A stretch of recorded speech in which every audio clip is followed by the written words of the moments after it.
Hey, what's going on, guys? Today we're going to be learning about FOMO. So, what is FOMO? And then we're going to be learning about two concepts when it comes to FOMO, which is feeding FOMO and starving FOMO.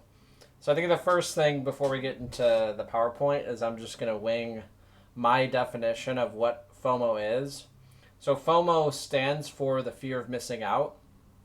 Within my definition, this falls in technology use. So if I have a FOMO feeling, that's the feeling I get when I am away from the technology and I really want to check it for something, for some kind of reward or for some kind of thing. I have to check my phone or my app or my computer or my messages or my Discord or something like that, because I have a fear that I'm missing out on some kind of notification or message that I need to respond to, that sort of thing. And so that's what that's what I'm going to define in this video as FOMO, is that feeling. This feeling is not the feeling of shame. It's not the feeling of like what life is hitting you with. This is directly correlated with technology use and how the feeling that you get when you haven't checked something for a little bit. So let's go through the PowerPoint that we've got on FOMO. So this is a concept I like to call feeding FOMO. And to reiterate on FOMO, so this is something I've experienced with a lot of things. I've experienced it with my phone, with messages. Like I'll check my phone over and over, like the front screen, do I have any messages? I'll go into my phone and I'll check like Facebook or Reddit, like am I missing some kind of post or something? Like I need to check for those things. On Clash Royale, there were these 3-hour chests that you could open, and if it was coming up to chest time, I would feel like, okay, we got to open the chest at the 3-hour mark so we can get another one, that sort of thing. So all those kinds of things. One thing that helped me in dealing with the FOMO and is just learning how this works, and then also learning how starving FOMO works. So we're going to go through and explore the pattern of feeding FOMO first. So how feeding FOMO works.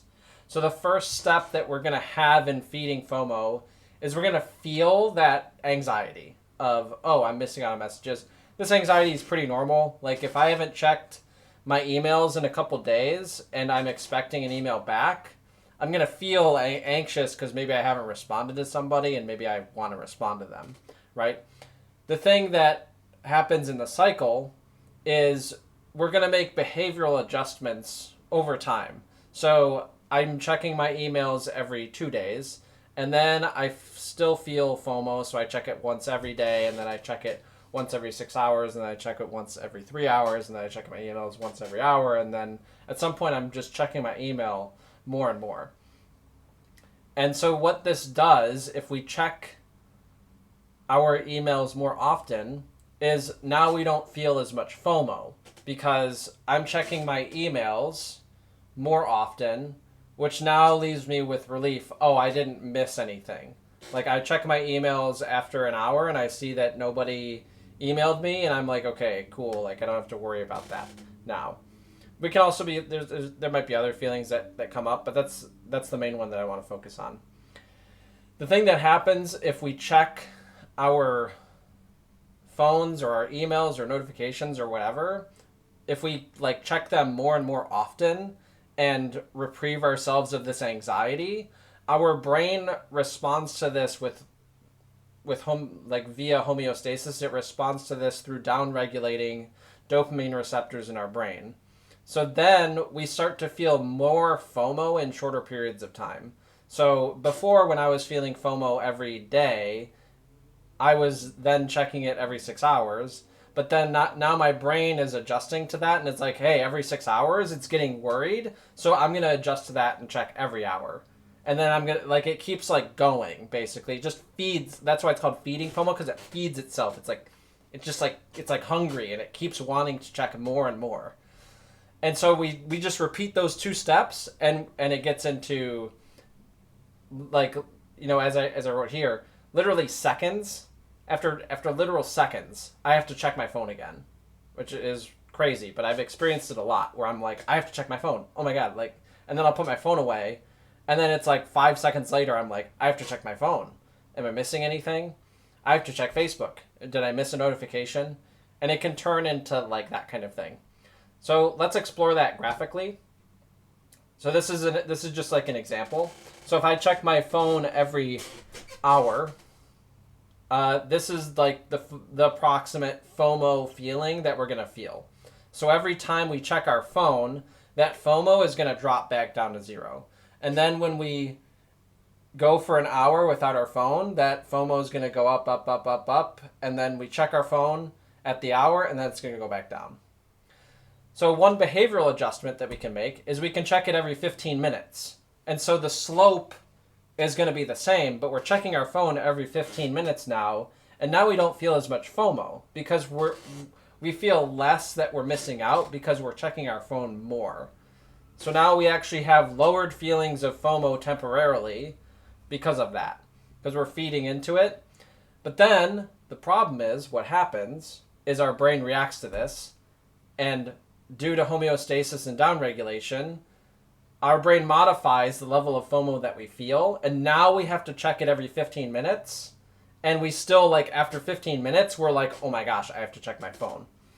And then that can turn into, I have to check it every 5 minutes, I have to check it every minute, I have to check it all the time, every time I have my phone out, I have to, like, check it every now and then, like, I just have to keep checking my phone, I have to check it, that kind of thing.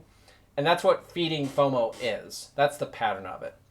So if y'all relate to this, I think the first thing is to like try to become aware of this. So that's why I'm making this video, is first of all just educating people about what this is.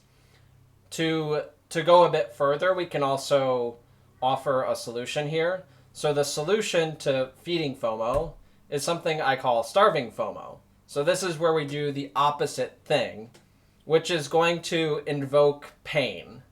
So if it logically follows the same pattern as feeding FOMO, it's just the opposite way. So unlike feeding FOMO, where we're relieving ourselves of feelings by checking our phone more often, we're going to experience more pain by behaviorally checking our phone less often. So step one is the same. So we get that feeling of anxiety or fear of missing out on something, of a notification, that builds up over time. Then we make a behavioral adjustment of checking our phone for notifications less often. So we can do this through, say, like going outside on a walk and just being outside for a few hours without our phone. And like we're just kind of forced to not check it. We can also do this by like changing notification settings so that we don't get them as much. We can do that, those kinds of things. But we're going to feel elevated levels of anxiety in that process. Like our brain is going to like crave that dopamine hit. It's going to be worried that we're missing some text message. It's going to think that we're going to die if we don't check the message. And then over time, as we do that more and more, as we spend more time spending like an hour away from our phone, as we spend a few hours away from the phone, 6 hours away from the phone, then what happens is our brain starts to adjust to this behavior with homeostasis, and we start to feel lower amounts of FOMO in a longer amount of time. So now I actually don't have as much FOMO because I temporarily went through that pain. And you just want to repeat those steps over and over, and that's what starving FOMO is. Hopefully this helped you guys. This has been a concept that has helped me a lot in just dealing with my phone addiction, as well as like gaming addiction and message addiction and things like that. I still deal with it. I still have it. Like right now I'm on a detox, but I'm still checking my emails every couple hours, and I'm checking my phone for notifications. Sometimes like within 15 minutes of each other, I'll check. I'll be like, oh my God, did I miss a message? So it's still with me. I still have this feeling with me, but it's a lot better than it was before, and I'm really happy about that. And I just want to share this with y'all to help you, and yeah, have a nice day. And now I'm going to try to end the video. Let's see if we can do that. Oh, let's go. We did it.